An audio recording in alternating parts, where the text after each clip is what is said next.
जय माता दी दोस्तों, आज मैं आपको सुनाऊंगी भादवे तीज की व्रत कथा। तो आइए शुरू करते हैं। एक साहूकार था, उसके 7 बेटे थे। उसका सबसे छोटा बेटा अपाहिज था। वह रोजाना एक वेश्या के पास जाता था। उसकी पत्नी बहुत पतिव्रता थी, खुद उसे कंधे पर बैठाकर वेश्या के यहाँ ले जाती थी।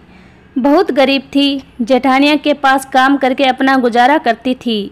भाद्रपद के महीने में कजली तीज के दिन सभी ने तीज माता के व्रत और पूजा के लिए सातू बनाया।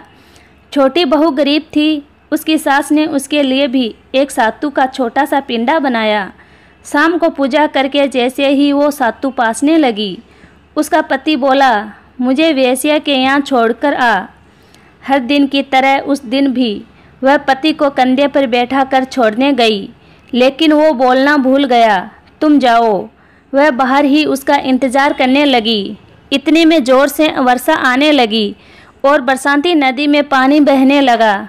कुछ देर बाद नदी से आवाज़ आई, आवतरे जावत्री, दोनों खोल के पी, पिया प्यारी होई। आवाज़ सुनकर उसने नदी की तरफ देखा तो दूध का दोना नदी में तैरता हुआ आता दिखाई दिया। उसने दोना उठाया और 7 बार उसे पीकर दोने के 4 टुकड़े किए और चारों दिशाओं में फेंक दिए। उधर तीज माता की कृपा से वैसे अपना सारा धन उसके पति को वापस देकर सदा के लिए वहां से चली गई।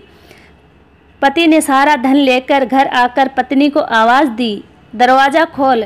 तो उसकी पत्नी ने कहा, मैं दरवाज़ा नहीं खोलूँगी। तब उसने कहा कि अब मैं वापस नहीं जाऊँगा, दोनों मिलकर सातू पासेंगे। लेकिन उसकी पत्नी को विश्वास नहीं हुआ।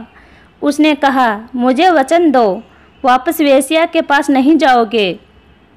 पति ने पत्नी को वचन दिया तो उसने दरवाज़ा खोला और देखा उसका पति गहने सहित वहाँ खड़ा था। उसने सारे गहने कपड़े अपनी पत्नी को दे दिए। फिर दोनों ने बैठकर सातू पासा। सुबह जब जेठानी के यहाँ काम करने नहीं गई तो बच्चे बुलाने आए, काकी चलो, सारा काम पड़ा है। उसने कहा, अब तो मुझ पर तीज माता की कृपा हुई है, मैं काम करने नहीं जाऊंगी। बच्चों ने जाकर माँ को बताया, आज से काकी काम करने नहीं आएगी, उन पर तीज माता की कृपा हुई है। वह नए नए कपड़े गहने पहनकर बैठी है और काका जी भी घर बैठे हैं। सभी लोग बहुत खुश हुए।